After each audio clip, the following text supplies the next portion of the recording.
நாடாளுமன்ற நிலையற் கட்டளைகள் தொடர்பாக சபாநாயகருக்கும் நாடாளுமன்ற உறுப்பினர் சுஜீவ சேனசிங்கவுக்கும் இடையே இன்று சபையில் கடுமையான வாக்குவாதம் ஏற்பட்டதுடன் சுஜீவ சேனசிங்கவை சபையை விட்டு வெளியேற்றுவதாக சபாநாயகர் எச்சரித்ததால் பெரும் பரபரப்பு ஏற்பட்டது.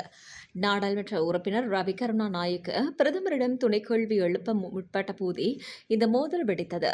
நாடாளுமன்ற உறுப்பினர் சுஜீவ சேனசிங்க நாடாளுமன்ற நிலையற் கட்டளை 38 படி பிரதமரிடம் ஒரு கேள்வி கேட்கப்பட்டு அதற்கு பதிலளிக்கப்பட்டதன் பின்னர் மற்றொரு உறுப்பினரின் அனுமதியுடன் மேலதிக துணை கேள்விகளை எழுப்ப முடியும் என ஆங்கிலத்தில் வாசித்து நாடாளுமன்ற நிலையற் கட்டளைகள் தொடர்பாக சபாநாயகருக்கும் நாடாளுமன்ற உறுப்பினர் சுஜீவ சேனசிங்கவுக்கும் இடையே இன்று சபையில் கடுமையான வாக்குவாதம் ஏற்பட்டதுடன் சுஜீவ சேனசிங்கவை சபையை விட்டு வெளியேற்றுவதாக சபாநாயகர் எச்சரித்ததால் பெரும் பரபரப்பு ஏற்பட்டது.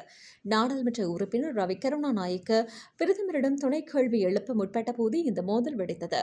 நாடாளுமன்ற நிலையற் கட்டளை 38 படி பிரதமரிடம் ஒரு கேள்வி கேட்கப்பட்டு அதற்கு பதிலளிக்கப்பட்டதன் பின்னர் மற்றொரு உறுப்பினரின் அனுமதியுடன் மேலதிக துணை கேள்விகளை எழுப்ப முடியும் என ஆங்கிலத்தில் வாசித்து சபாநாயகரிடம் நாடாளுமன்ற உறுப்பினர் சுஜீவ சேனசிங்க வாதிட்டார். எனினும் இதனை ஏற்க மறுத்த சபாநாயகர் 2 கேள்விகள் மாத்திரமே கேட்க முடியும் என திட்டவட்டமாக கூறினார். 10 கேள்விகள் வரை கேட்க முடியும் என்று நினைத்துக் கொண்டு இந்த நாடகத்தை ஆட வேண்டாம், அமருங்கள் என சுஜீவ எம்பியை சபாநாயகர் சாடினார். இந்த விவகாரத்தின் போது நாடாளுமன்ற உறுப்பினர் சுஜீவ சேனசிங்க குறுக்கீடு செய்து சபாநாயகரின் முடிவுக்கு எதிராக தொடர்ந்து குரல் எழுப்பினார். இந்த நிலையில் சபாநாயகர் சுஜீவ சேனசிங்கவுக்கு கடுமையான எச்சரிக்கை விடுத்தார். நீங்கள் இந்த சபைக்கு தொடர்ந்து இடையூறு விளைவித்தால் உங்களை நான் சபையை விட்டு வெளியேற்றுவேன். 2 கேள்விகளை மாத்திரமே கேட்க முடியும். நான் உங்களுக்கு இறுதி எச்சரிக்கை விடுக்கின்றேன். இல்லையென்றால் உங்களை வெளியேற்றுவேன். சபைக்கு இடையூறு விளைவிக்க வேண்டாம், முட்டாள்தனமாக நடந்து கொள்ள வேண்டாம் என சபாநாயகர் சபையில் கடுமையாக எச்சரித்தார். சபாநாயகரிடம் வாதிட்டார்.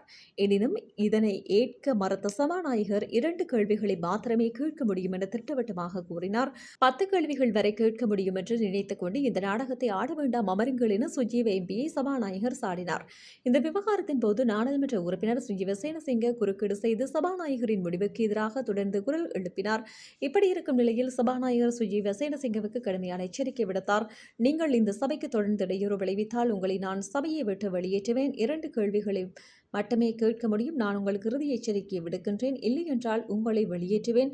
சபைக்கு இடையூறு விளைவிக்க வேண்டாம், முட்டாள்தனமாக நடந்து கொள்ள வேண்டாம் என சபாநாயகர் சபையில் கடுமையாக எச்சரித்தார்.